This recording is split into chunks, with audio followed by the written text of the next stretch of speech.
తప్పించుకోవాల్సి వచ్చింది. Is a సాక్రిఫైజర్.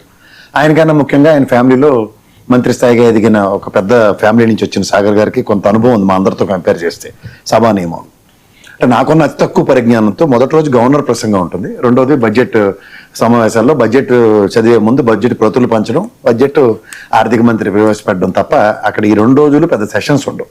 తర్వాత BAC meeting నడుస్తుంది. ఆ బీఏసీ మీటింగ్లో ఎమ్మెల్యేలకు ఎంత టైము, తర్వాత ప్రతిపక్ష నాయకుడికి ఎంత టైము, నెక్స్ట్ చీఫ్ మినిస్టర్ గారికి ఎంత టైము, ఇవన్నీ ఎలకేషన్స్ జరుగుతాయి. పైపచ్చి అక్కడ దాంట్లో ఏ అంశాల మీద చర్చనీయ అంశాలు అనేవి కూడా ఆ బీఏసీ మీటింగ్లోనే నిర్ణయించబడతాయి. సో ఈ ఫస్ట్ 2 days అన్నవి గవర్నర్ గారికి జీవితంలో చేసిన పాపానికి గవర్నర్ పోస్ట్ వస్తుంది. మొదటిది రిపబ్లిక్ డే ఒకటి, నెక్స్ట్ ఈ రోజు గవర్నర్ ప్రసంగం బడ్జెట్ సమావేశాల ముందు. ఈ 2 ఎక్కడ లేని అబద్ధాలు వాళ్ళు చెప్పినా సరే మీరు పత్రికల ప్రకారంగా కానీ లేదా మీడియా పరంగా పొరపాటున ఏదైనా అచ్చు తప్పో అల్లు తప్పో లేకపోతే పొరపాటున ఏదైనా మాట్లాడి నెక్స్ట్ రాటిఫికేషన్ ఉంటుంది. కానీ నా జీవితంలో గవర్నర్ ప్రసంగించిన తర్వాత మరి దాంట్లో ఉన్న తప్పులు కానీ ఏది ఒక రాటిఫికేషన్ కూడా ఇచ్చిన ఉదంతం నాకు తెలియదు ఇప్పటిదాకా. సో అట్లాగేంటంటే చెడు వెండు చెడు కండు చెడు చూడడం అన్న గాంధీ సిద్ధాంతానికి పరిమితమే ఇవాళ 11 గంటలకి 11 నిమిషాలకి ఏదో చెప్పింది దానికి 11 గంటల కరెక్ట్గా 11 నిమిషాలు ఉండి 11:11కి వెళ్ళేసి అని వెళ్ళిపోయిన జగన్మోహన్ రెడ్డి అయితే నాకు కనపడ్డాడు. రెండోది ఏంటంటే అబద్ధాలు ఓపికగా వినడానికి అంత సమయం ఎవరికైనా ఉంటుందంటే రూలింగ్ పార్టీకి ఆబ్లిగేషన్ కాబట్టి వింటారు, అపోజిషన్ పార్టీకి అంత ఇది ఉండదు కాబట్టి వెళ్ళిపోయారు ప్రతులు ఇసిరేసి. దానికి 11 minutes అంటే వాళ్ళ నాకు తెలిసి నెక్స్ట్ సెక్షన్లో ఇవన్నీ జరగబోయే సెక్షన్లు ఇవన్నీ కలిపి 60 రోజులు పెట్టుకుంటే అక్కడికి కూడా జగన్మోహన్ రెడ్డి వాళ్ళు వచ్చిన అటెండెన్స్ సరిపోద్ది. తర్వాత మీరు 60 రోజుల తర్వాత వచ్చి జగన్మోహన్ రెడ్డికి ఫేస్తోనో లేదంటే తంబ ఇంప్రెషనో ఇవన్నీ అంటే అప్పుడు జరగబోయే వాటి మీద చర్యలు ప్రతి చర్యలు స్పీకర్లు తెగించి మాడితే ఏటవుతుందో అది ఆలోచిద్దాం.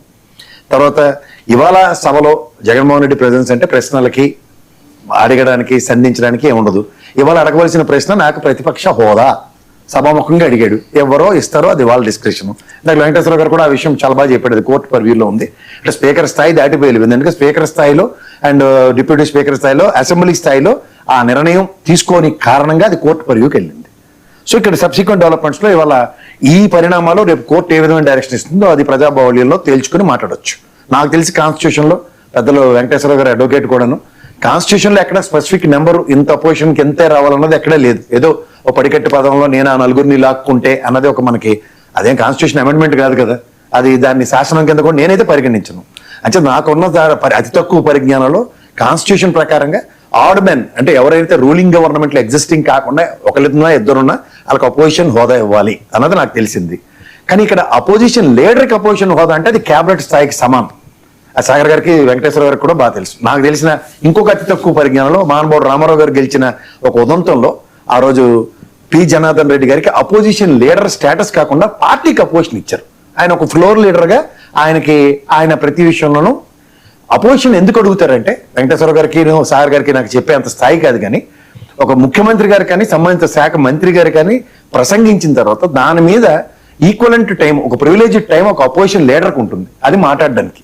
ఫ్లోర్ లీడర్ కిందైనా అది పరిగణిస్తే అపోజిషన్ స్టేటస్ కనుక వైఎస్ఆర్సీపీకి ఉందంటే ఖచ్చితంగా మీరు రాష్ట్ర సమస్యల మీద ప్రశ్నించడానికి గ్యారంటీగా ఆయనకు ఒక బ్యూటిఫుల్ ప్లాట్ఫామ్.